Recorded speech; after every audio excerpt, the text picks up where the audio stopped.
दोस्तों बॉलीवुड में ऐसी बहुत सी एक्ट्रेसेस हैं जो फिल्म इंडस्ट्री में आके पहले कुछ साल का काफी स्ट्रगल करती हैं, शॉर्टकट यूज करती हैं और तब भी अगर सक्सेस नहीं मिलती तो अमीर और रईस इंसानों को प्यार में फंसाती हैं और एक झटके में करोड़पति बन जाती हैं। इसके बाद उन्हें ना करियर की चिंता होती है और ना ही फ्यूचर का कोई खौफ। आज जिस एक्ट्रेस के बारे में आपको मैं बताऊंगा वो किसी समय पर बॉलीवुड में स्टार बनने आई थी, लेकिन 4-5 साल धक्के खाने के बाद जब सफलता नहीं मिली तो इन्होंने अमीर इंसान से प्यार किया और फिर शादी करके करोड़ों की मालकिन बन गई। ये एक्ट्रेस कोई और नहीं बल्कि दिव्या खोसला कुमारी हैं। तो चलिए दोस्तों इनके रोडपति से करोड़पति बनने तक के सफर को जरा करीब से जानते हैं। 27 नवंबर 1981 को दिल्ली में जन्मी दिव्या खोसला ने जानकी देवी मेमोरियल कॉलेज में पढ़ाई की और फिर बैचलर ऑफ कॉमर्स की डिग्री ली। उनकी मां ने उनसे हमेशा पढ़ाई पर ध्यान देने की इच्छा की और मूवीज देखने पर हमेशा रोक लगाई, लेकिन कहते हैं ना लगाम घोड़े पर होती है इंसानों पर नहीं। कुछ प्रिंट एड्स मिलने के बाद दिव्या बॉलीवुड फिल्म इंडस्ट्री में अपना करियर बनाने के लिए मुंबई चली गई। दोस्तों मुंबई जाने के बाद दिव्या को फिल्मों में तो काम नहीं मिला, लेकिन साल 2000 में दिव्या को एक एल्बम सॉन्ग मिला। 2000 के बाद इन्हें 3 साल तक कोई काम नहीं मिला और फिर 2003 के अंत में इनको बैक टू बैक 2 गाने मिले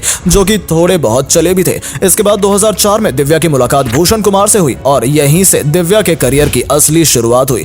भूषण कुमार वैसे भी अपने रंगीन मिजाज के लिए जाने जाते हैं। इनसे मिलने के बाद दिव्या को उनकी पहचान मल्टी स्टारर फिल्म अब तुम्हारे हवाले वतन साथियों में मिली, जिसके साथ ही इन्हें एक तेलुगु फिल्म में भी काम करने का मौका मिला। इस फिल्म के दौरान उन्होंने भूषण को अपने प्यार के जाल में फंसाकर पागल कर दिया। दोस्तों दिव्या को यह बात बहुत अच्छे से पता थी कि वो कभी भी एक एक्ट्रेस नहीं बन पाएंगी, इसलिए उनसे शादी करके एक सेफ और सिक्योर गेम खेला। अब अगर बात करें इनके लव लाइफ की तो दिव्या की भूषण कुमार से पहली मुलाकात फिल्म अब तुम्हारे हवाले के डायरेक्टर अनिल शर्मा के घर पर हुई थी। पहली बार में भूषण कुमार दिव्या को अपना दिल दे बैठे थे। दिव्या ने एक इंटरव्यू में बताया था कि पहले मुलाकात के बाद भूषण कुमार उन्हें बार बार मैसेज करने लगे। धीरे धीरे ये मैसेज बढ़ने लगे जिससे दिव्या परेशान हो गई और फिर उन्हें नजरअंदाज करने लगी। उन्होंने भूषण कुमार से कट ऑफ कर लिया था। दिव्या भूषण के किसी भी मैसेज का, फोन का, कॉल का जवाब नहीं देती थी। इसके बाद भूषण ने अपनी कजन को दिव्या के पास भेजा। उनके कजन ने दिव्या से कहा कि क्या हुआ, तो भूषण के मैसेजेस का जवाब क्यों नहीं दे रही हो, वो तुम्हें बहुत पसंद करते हैं। दिव्या ने बताया कि वो भूषण को जानती नहीं है, अगर कोई रिलेशन रखना है तो इसके लिए भूषण को उनके पेरेंट्स से बात करनी होगी। फिर भूषण की मां दिव्या से मिलने गई और उन्होंने दिव्या को मनाया। भूषण कुमार ने दिव्या की फैमिली को अपनी बहन की शादी में भी बुलाया था। वहां पर दोनों फैमिलीज की आपस में बात हुई। दिव्या के पेरेंट्स को भूषण काफी पसंद आए। उनकी मां ने बताया कि उन्हें भूषण का नेचर काफी पसंद आया था। इसके बाद दिव्या भी धीरे धीरे भूषण को पसंद करने लगी और फिर 13 फरवरी 2005 को जम्मू के मां वैष्णो देवी मंदिर में दोनों ने शादी की।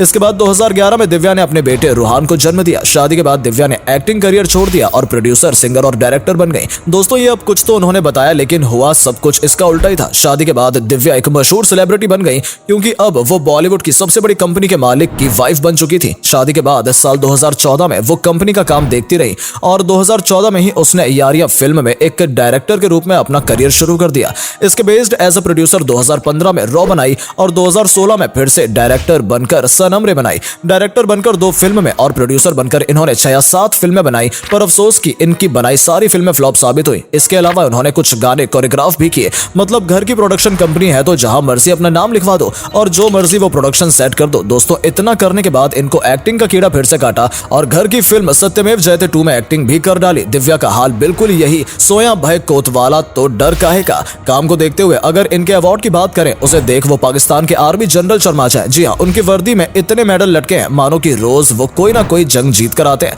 और यही हाल दिव्या का है। काम कुछ नहीं और मेडल कई सारे। साल 2018 में एक शॉर्ट फिल्म में एक्टिंग के लिए मैडम को दादा साहेब फाल्के का अवार्ड भी मिल चुका है। 2020 में इन्हें national sensation of the year का भी अवार्ड मिला है, पर आज भी इस बात के ऊपर रिसर्च की जा रही है कि ये 2020 में नेशनल सेंसेशन कैसे बन गई, वो भी बिना किसी काम के। और तो और 2012 में जब ये कोई काम कर ही नहीं रही थी तब भी इन्हें स्टाइल दिवा ऑफ द ईयर के लिए दादा साहेब फाल्के का अवार्ड मिला था। दोस्तों दिव्या कई बार पब्लिसिटी के लिए चीप हरकतें करते हुए भी चर्चा में आ चुकी है। साल 2020 में दिव्या ने लैक्मे फैशन वीक के लिए रैंप वॉक किया था और वहां इसे कुछ ऊप्स मोमेंट का सामना भी करना पड़ा था। दरअसल वॉक करते समय इनके लहंगे का साइड बटन खुल गया था और इससे पहले कि लोगों को इनके गुप्त सामग्री के दर्शन हो पाते, इन्होंने लहंगा पकड़ लिया और वापस चली गई।